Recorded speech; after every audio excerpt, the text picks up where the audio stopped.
then researchers can start to engage the community. And then we could have it be, I think it's a comfort to a lot of people. Not so much that the data is about dollars, because it's always about people. But to understand that our problems with social violence are enormous.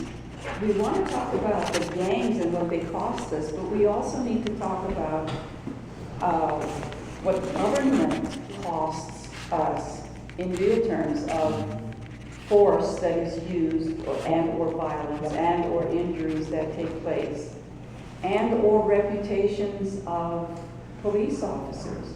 One of the things that's just recently happened is that police officers who use force to kill a person that they should have rescued, they should have saved, they received an award for killing him. That is so outrageous. The $1 Million Club. That too. They have that here, right? Oh, they have that here. They have a bounty? So, Like bounty hunters? What I think you're saying here is it's truly police culture joke. important. It's what? And Police culture joke. Meaning you cost the city over $1 million. Let Clay finish her comment. That was my fault, I apologize. what Kathleen is suggesting here is so important that if the government doesn't do this for us, we may need to do it for ourselves. I'm not quite sure how, but there's another statistic that I've been harping on, but nobody wants to listen. And that is the United States government has supposedly been collecting data on deaths, shooting deaths, all across the United States.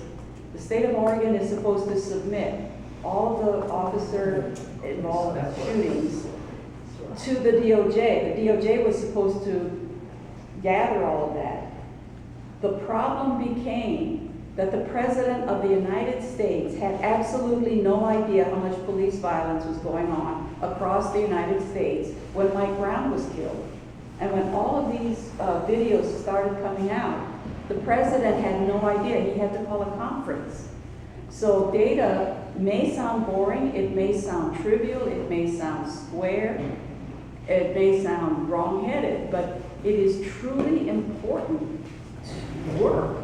I mean, that's part of this share job. some information? Just a second.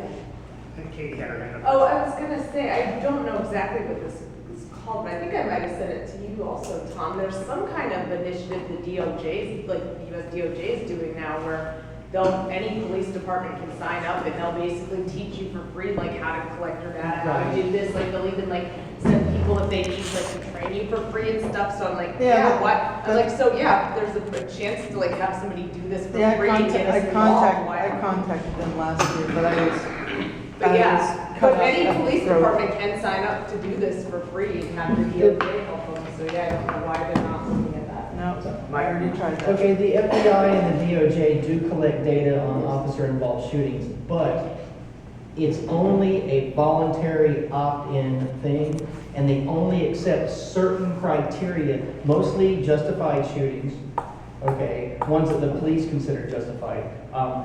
That's about all they keep, and they go around to every municipality and say, would you like to participate?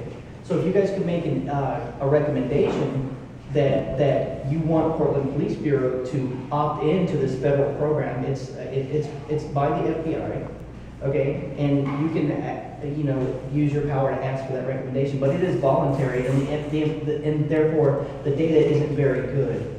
Item number 6 on the agenda, the one I deferred, Okay. because Bud's not here, Yeah.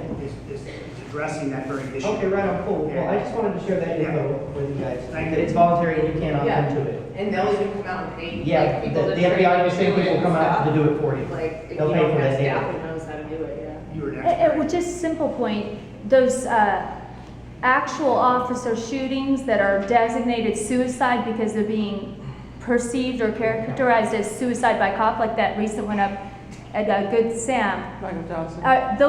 How are those entering the date? I'm having a feeling, to me, they're misleading the Guardian in England. That upsets me. The accountability subcommittee has on the table a recommendation that even if the medical examiner characterizes the death as suicide by cop, it still should be reported reported by the police bureau as a death involving use of police force. And then how does BHU collapse into the whole system of violence or like experience? Because what I found with BHU is they're too touchy-feely. They want to just a hug, give you like friendly advice. Then the regular cops won't call Project Respond if you need it. So then you get sent the guy who wants to shoot your friend. So you end up getting on this merry-go-round of none of it, the sub-agencies working well within the, like, I think we need that, I think her name's Dinah Brooks, to come in and talk to us from the BHU so we get a better understanding of what BHU does to prevent use of force. Keith, you were next.